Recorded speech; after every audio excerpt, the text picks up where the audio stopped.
All right. Hey, so listen, I'm excited, to take a minute, Rich. I appreciate you taking the time, man. You're busy. You got stuff going on literally right now as we speak, but I wanted to take a few minutes, man. I know we go back almost 15 years. I've had a chance to work with you starting as a DJ, and now I've got a chance to see more behind the scenes and everything involved with your operations. And it's been a lot to witness. I think back to like 15 years plus that you've been an operator, right? Or Yeah, so. 15. So I want you to just start before we get into anything going on.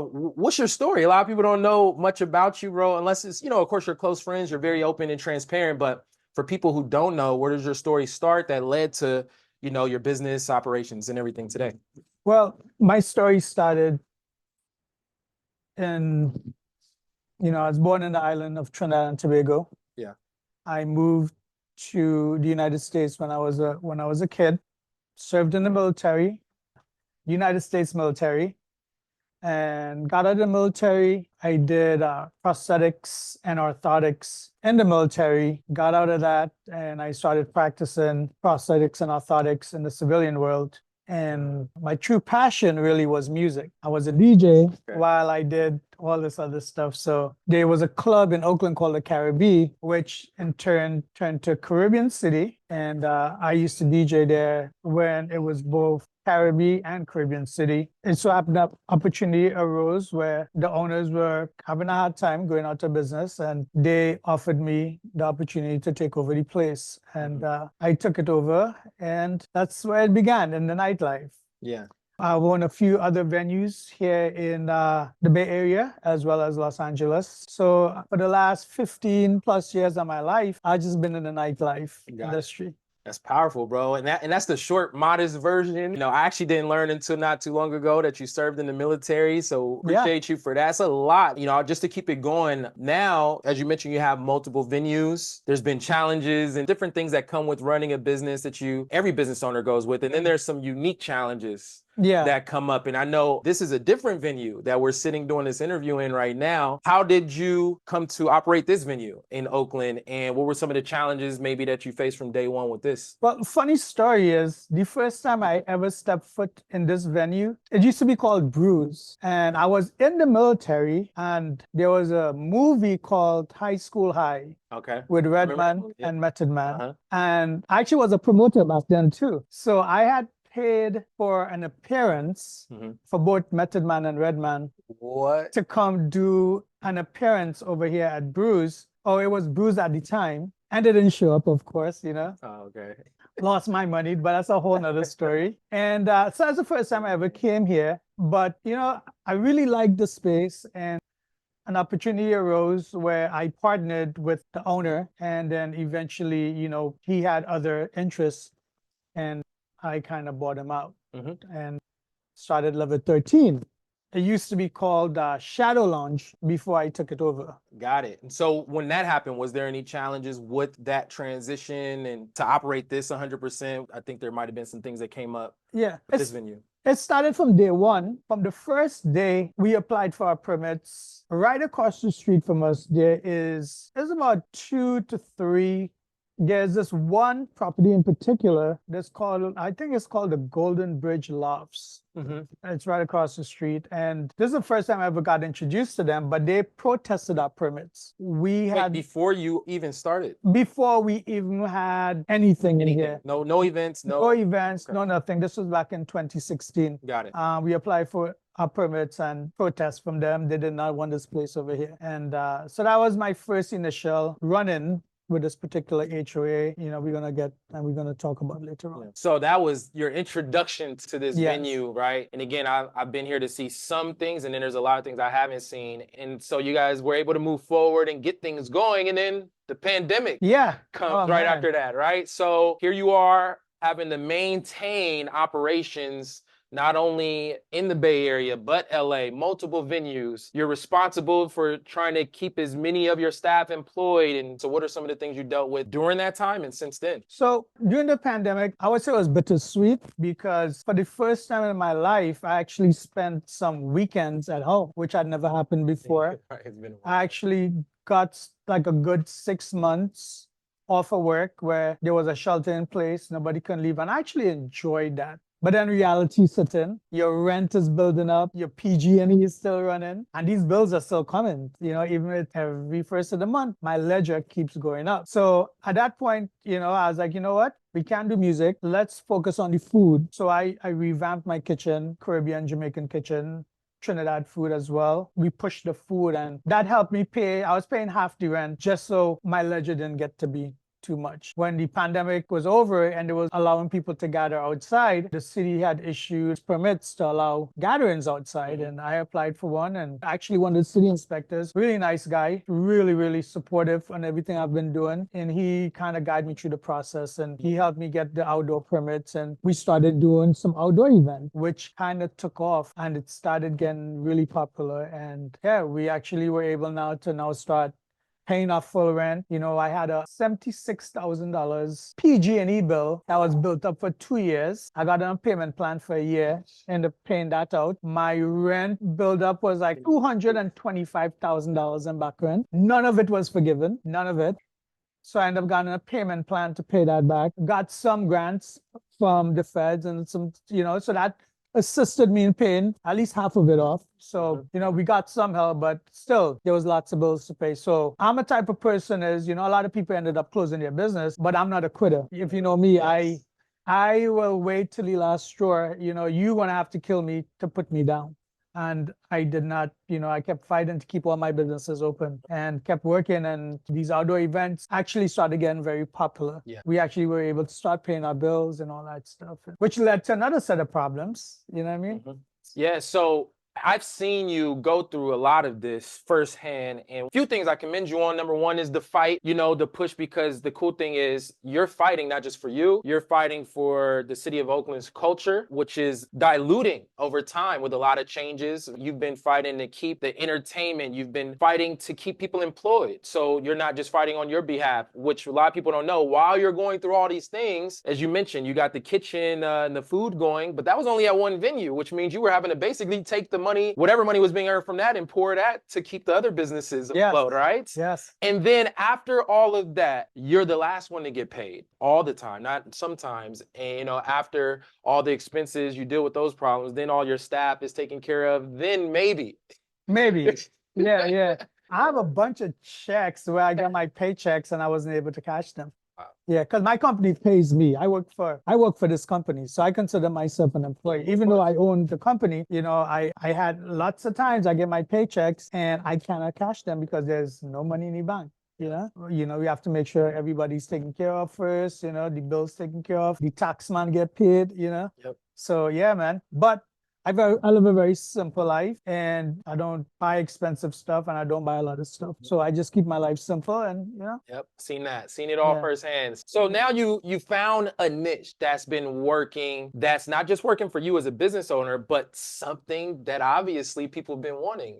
You've got a lot of promoters from the other parts of the Bay Area to expand and come over to Oakland.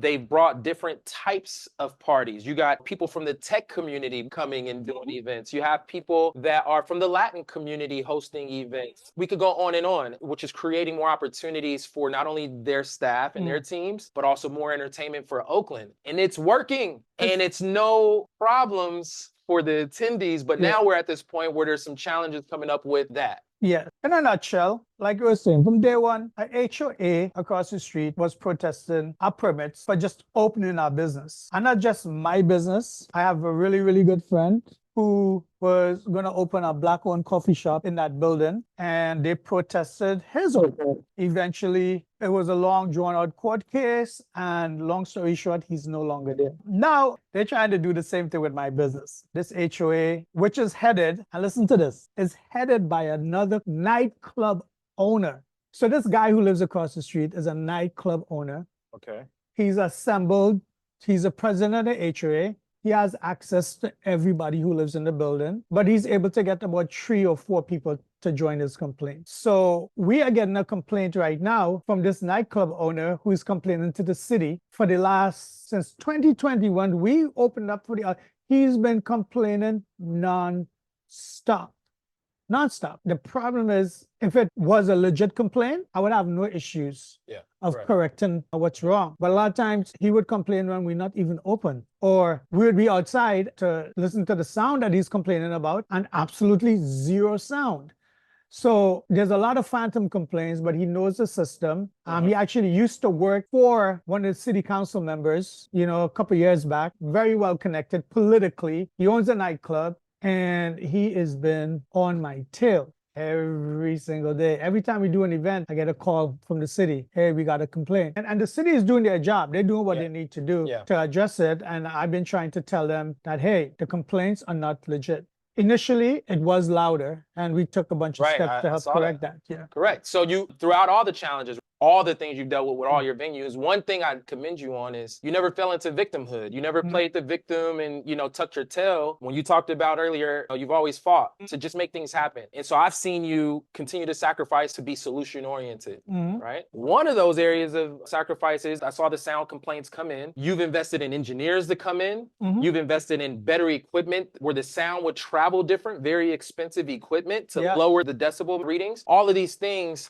And it's sufficed, right? You actually achieved those things. When I came here today, I parked directly across the street and heard no sound outside of the venue. So all of these things have been done, and still there's complaints, but now it makes more sense. Now that I've learned who the complaints are coming from, it's a conflict of interest on many levels. Where do you think we should go from here? Because the complaints have started in 2020. You brought the noise down. The other thing I've heard, if I heard clearly, was these complaints and all this, the politics coming into the entertainment. That same permit that you got to start the business, I hear was extended for businesses to continue to do these outdoor events in Oakland, but there was some conflicts or challenges there. And I'm sure that the complaints are playing a part of that as well. So how is that coming along, and where do we go from here? What do you think is the best solution at this point? Well, let me just kind of back up a little bit on that. Yeah. So initially, the complaints were the noise. There was a noise complaint. A year ago, and I can't verify this or not, the city said they came out, they went up to his space, and they listened for music. And on their report, again, this is just something written down, they said it was above 65 decibels. Okay. Where was it? I don't know. But I personally went up to his apartment because I've asked him, I say, hey, can I hear what you're saying, you're listening to?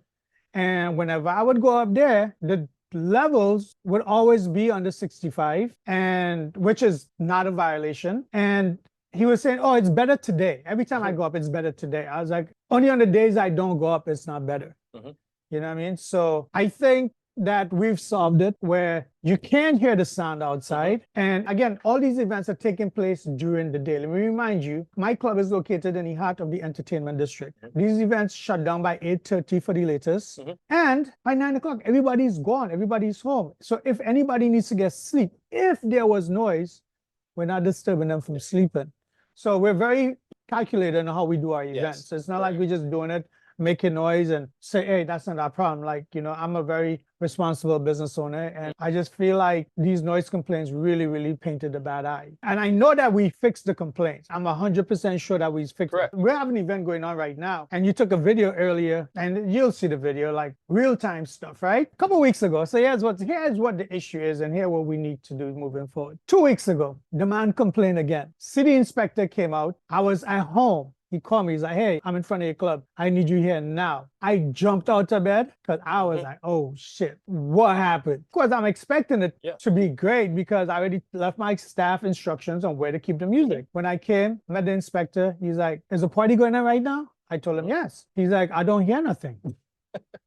He's like, man, I was like, yeah, thank you. I was like, that's what I've been trying to tell you guys. So he said, well, let me go speak to my higher-ups and let's see if we can come with a compromise. 1 week later, I get an email from the city assistant administrator, not about the noise complaint now. He's saying that my permit expired and he wants me to cease all operations. I was like, what permit expires? There's no expiration date on this permit. How do you know it's expired? It's just expired, December 31st. I'm like, all right, should I just take your word on it? You know what I mean? There's nothing, I researched it, nothing that says expired. As a matter of fact, I did some research and it said that it was extended to December 31st, 2025. 2025. So I'm like confused. I'm like, wait, is it expired? Is it not expired? What's happening here? Called up the city inspector. I was like, hey man, what's going on? Sent him a text. I was like, is the permit expired or is it not expired? He said it's expired, December 31st. I sent him a copy of the extensions that the city granted. And he was, oh, no, that's not for you. The extensions were everybody else who did events on the street. But granted, okay, if I wanted to do an event on the street, but I can't do it in a little private alleyway. That your club, you play. That you don't have to cut off no emergency vehicles, clear streets, everything. So I was just kind of confused on now. The complaint is not about sound, it's about I don't have the right permit. My permit supposedly expired. I was like, okay, well, let's say it is expired. Okay, let's come up with another solution. This events that I do is not a daily thing. We do them once a week. Can I apply for special events permits? They said, no, you cannot. It's like, why not? They was like, you just can't. Like, okay, I was like, is there a limit on how many special events permit a place can do? No, there's not. So what's the problem? Nobody knows. So they told me to shut down. I just cannot afford to shut my business down. If I shut my outside alley down, I will no way, shape, or form be able to afford this rent at all. I can't afford this rent, right? This rent, that the money we make in here is paying for my other 2 venues, actually my other 3 venues, to keep them alive. I might have to close some. If I don't get to do these outdoor events, I have to close every single business. And that affects the businesses, but jobs, and of course, good, safe entertainment. One thing I didn't mention when I talk about the sacrifices, the measures, and you not playing victim. One thing about that is you not playing victim costs you more. It's more in expenses. I'll give you an example. If you notice, these complaints aren't coming from violence or vandalism. It's coming from sound from parties that are over by 8:30 p.m. Yes, that's the complaints. Right? Yes. With safe entertainment. And what I mean by that is to make sure you are taking care of people's safety. I know just one of the last parties, a lot of the people when the party let out, it wasn't technically your responsibility, but a lot of people wanted to hang out on the sidewalks in the streets. And instead of you complaining about, hey, I need law enforcement help or any of those things, when they show up, when they're here, they do help, but you don't depend on that. You hired more security. You actually put out, I think, close to 20 security guards for that one event, which is more expenses out of your pocket. And guess what? That big crowd was cleared out. I witnessed in less than 30 minutes because of you doing everything you can in your control to make sure that these things are handled. And so I see where the solutions are, but any last things that you wanted to share for the people? And the reason we did this for anybody watching and supporting is because I know a lot of you have either reached out to Rich or others on the team that have been getting bits and pieces and trying to find out what's going on. How can you support? But more importantly, you guys have been asking, how can you keep this going? Any last words, for the supporters or anybody else watching this? Where do we go from here? Yeah, I mean, I think our politicians need to really come out and help us. I mean, so far, both our council members have came to the meetings with me and they're trying to help, but I feel like we need to do more. I think the mayor's office needs to step up and say, hey, Rich, what can we do to support your businesses? Now, one business, I have 4 businesses in the city of Oakland, and I'm employing over 40 plus people. I want to follow the rules. Trust me, I want to follow the rules, but I don't want the rules to be bent in my disadvantage. Like, give me a special events permit. People get those things all the time, right? Give me a special events permit. Give me an opportunity. Give me a fair chance to do business. Don't take a complaint from my competitor to try to shut me down. Because guess what? If I close down, he's going to take my promoters, which he's already doing. He's taking like 3 of my promoters there. It's Fluid 510 in Oakland. They've taken my promoters. And I have one of the biggest gay nights in Oakland, and they would love to have this party. So it's a lot of chess being played. So, if anybody really wants to support this cause, I mean, I don't expect you to, but if you believe in like the government for the people and helping the people out, I think people should stand up and try to support. And your support would be sharing this video. I'm going to the next city council meeting. It's going to be the 3rd Tuesday of June. We're in June, right? Yes. 3rd Tuesday of this month. I don't have the exact date, but I'll post it on the captions. Come out and support at the city council meeting. Let our city councilors know, let our mayors and our administrators know that they need to help. They cannot choose sides. They cannot play politics. Don't choose sides. Don't choose his side. Don't choose my side. Come up with a fair thing that we can both coexist, right? It's all about unity, coexisting, love. why are we fighting? Why are you trying to kill one man to take his bread and all this stuff? You know what I'm saying? Exactly. So yeah, man, y'all come out. Please come out and show your support. Share this video. Let's make this go viral, because what's happening to me could happen to you. It can happen to anybody. Gentrification is real, and I'm facing it right now, and people need to stand up to it. And I'm gonna fight, you know, even if I have to fight by myself. You know what I mean? I'm gonna fight. You might see me in handcuffs going to jail.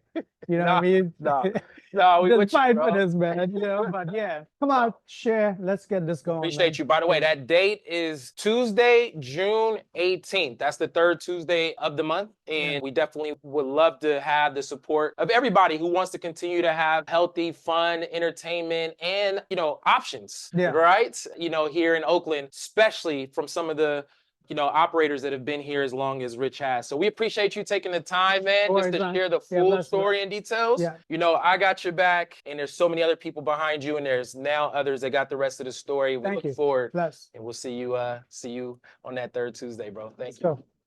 All right, I'm outside of level 13, and believe it or not, this is during a day party, which you cannot hear any music. And I'm gonna keep this video going with no interruption. I'm gonna fast forward it as I go inside, and then you'll see the difference once we get inside.